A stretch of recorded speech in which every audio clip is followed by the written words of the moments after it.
blah blah blah. So I was working on the Life is Strange video yet?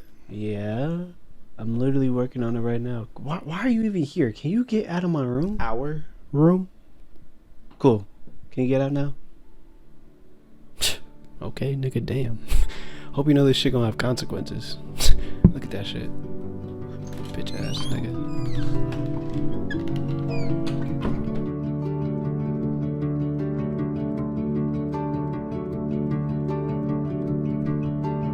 If you don't know what this game is, think of like a Telltale game or like The Walking Dead or the Game of Thrones one, where if you want something different, like a different choice in the story, you have to replay the entire episode or the entire game. But in this, you can just rewind time. It's actually pretty cool. Oh yeah, and while I'm talking about the game, I forgot to turn off the subtitles, so they might be distracting, so my bad. One of the first things I had noticed about the game was how relaxing the music was. And I'm gonna keep reiterating because it's just god tier. Like, oh my god, it's fucking amazing. Alright, so I'm gonna try to speedrun episode 1 so things can start getting juicy. Pause.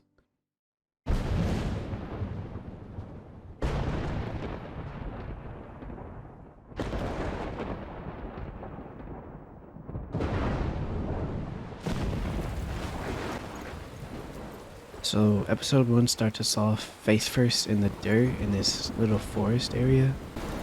Where am I? What's happening? I have no idea. That's what I'm saying. We get up and walk this little pathway and see a big giant fucking tornado.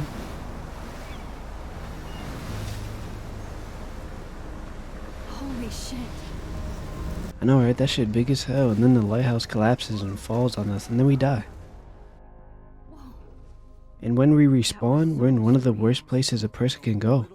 School. And our warden, Mr. Jefferson, who looks like he's 40 trying to be 20, just so happens to be a famous photographer.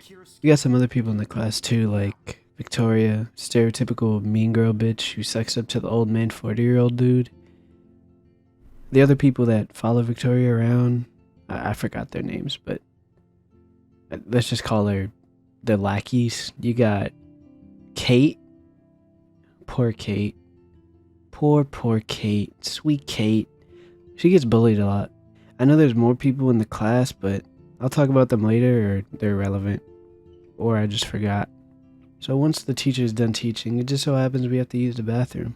On our way to use the shitter, we see this chonk ass dude getting bullied, but we can't do anything about it since we're a fucking pacifist. Once we're in the shitter, a butterfly just maneuvers its way through a window and somehow lands on a bucket. So being a professional photographer, we decide to take a pic of it on our old ass Polaroid camera. And as soon as we do that, this dude comes barging in talking to himself. This dude is Nate Jacobs. I mean, that's the wrong show. I mean, what? This dude is Nathan Prescott, fuck. It's cool, Nathan. Don't stress. You're okay, bro. Just count to 3. Don't be scared. You own this school. If I wanted, I could blow it up. You're the boss. This nigga crazy as a couple seconds go by and this lady with blue hair starts barging in and her and Nathan start arguing. Think about drugs. I hope you checked the perimeter, as my step-ass would say. Now, let's talk business. I got nothing for you. Wrong. You got hella cash. That's my family, not me. Oh, boo-hoo, poor little rich kid. I know you've been pumping drugs and shit to kids around here. I bet your respectable family would help me out if I went to them. Man, I can see the headlines now. Leave them out of this bitch. I can tell everybody Nathan Prescott is a punk ass who begs like a little girl and talks to himself. Shouldn't have said that shit. Nathan pulls out the glizzy. What are you doing? Hey. Get that gun away Marks from her me, ass. psycho! No!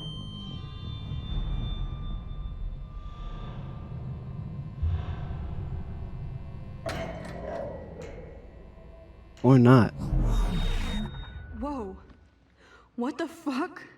How can that be? So it turns out holding her hand forwards gives us the ability to rewind time. That poor girl. Okay, it's fine with me. So, long story short, everything that happened before happens again. We go back to the bathroom, only this time we hit the fire alarm and this dude says, "Another shitty day." So once we're out of the shitter, we get caught lacking by the principal, and I'm not gonna lie, bro, I snitched. And why wouldn't I? He was waving a gun around. So once we're done lacking, we have to go to our dorm to get a flash drive that we borrowed from Warren, the dude that likes me, this guy. But we can't even get into the dorm because, you know, Victoria's a bitch. Oh look, it's Max Caulfield, the selfie hoe of Blackwell. What a lame gimmick. Even Mark, Mr. Jefferson, falls for your wave hipster bullshit. So to get out of the way, I dropped some paint. I dropped some paint on her because, you know, she's a bitch, and take a picture because she's a female dog. So we get the flash drive and hop out our dorm, and we stumble upon Kate getting bullied. Poor Kate. Sweet, sweet Kate, like I said, she gets bullied a lot. And she's getting bullied by the security guard David. And of course I intervene, cause poor Kate. Hey, why don't you leave her alone? Excuse us, this is official campus business. Excuse me, you shouldn't be yelling at students or bullying them. Hey, nobody is bullying anybody. I'm doing my job. No, you're not. You're part of the problem, Missy. I will remember this conversation. So we give the flash drive to Warren and whoa. Chill. I don't know you like that, bro. Relax. Then all of a sudden, this dude Nathan rudely interrupts our combo. Max Caulfield, right? You're one of the Jefferson's photo groupies? I'm one of his students. What the fuck ever? I know you like to take pictures. And you remember the blue hair lady from earlier? Turns out we already know her. Max? Chloe? No way. You again. This dude Warren tries to play hero. Like, who you think you is, guys? He does not got this. Punk asses, out of there now! Don't even try to run. Nobody! So fast forward, and now we're at Chloe's house, and you remember the security guard dude from earlier, David? Turns out he's Chloe's stepfather, and he was in the military, so you know he's a little bit paranoid, and he got some habits he gotta get out of. So we get caught lacking by this dude, and I'm trying to hide. I'm trying to dip, I'm trying to scramble, literally all the above. Max, find a place to hide, now! What's going on in here? Jesus, I'm just trying on clothes. You're so friggin' paranoid. So at first I choose to stay hidden, but then I'm like, let me see the other one, because he slaps the shit out of her. Leave Joyce out of this. I wish you'd leave, Joyce. Like now! Chloe, I'm sorry. I care about your mother, and you just keep pushing me. Don't touch me again, asshole. That's the last time. Or I'll bring the cops in here so fast! You're not that dumb. I'd be smart to have you busted. Chloe, someday you'll grow up. Yeah, it kind of felt weird just sitting there and watching all that happen, so I kind of wanted to rewind and make the other choice. David was such a mean bastard to Chloe. What if I had stepped up to help? I actually want to see that. I'm sorry. That was my joint. Well. I don't like strangers in my home, especially dopers. So you're bringing drugs into my home. How about if I call the police? That'd screw up your spotless Blackwell record. You do seem to get around, Max. I'm sick of you losers dragging Chloe down. Missy, you sure do like to pop up and start trouble. Like this afternoon. You don't have anything smart to say now, do you? Get the hell away from her, man. Stop harassing my friends. So it turns out she actually did steal the gun, and I'm like, alright. I don't know why you stole the gun, but now you got that thing on you, so now you got that glizzy. Pause. Fast forward, and we go to the lighthouse from the beginning of the episode, and we're just talking about events leading up to Nathan and Chloe meeting in a bathroom.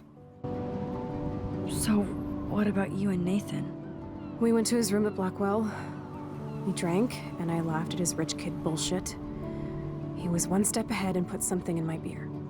God, Chloe, I can't believe this. I mean, I do. Then what? I know I passed out on the floor. I woke up and that perv was smiling, crawling towards me with a camera. Go on. Everything was a blur. I tried to kick him in the balls and broke a lamp. Nathan freaked, so I managed to bum rush the door and get the hell out. Max, it was insane. Chloe, that is so fucked up. What did you do then? I figured I would make him pay me to keep quiet. So we met in the bathroom. And he brought a gun. That was Nathan's last mistake. And you would think like, oh my god, that's fucked up. And Comforter and the episode ends, right? Wrong. Oh no. The tornado is headed straight for the town.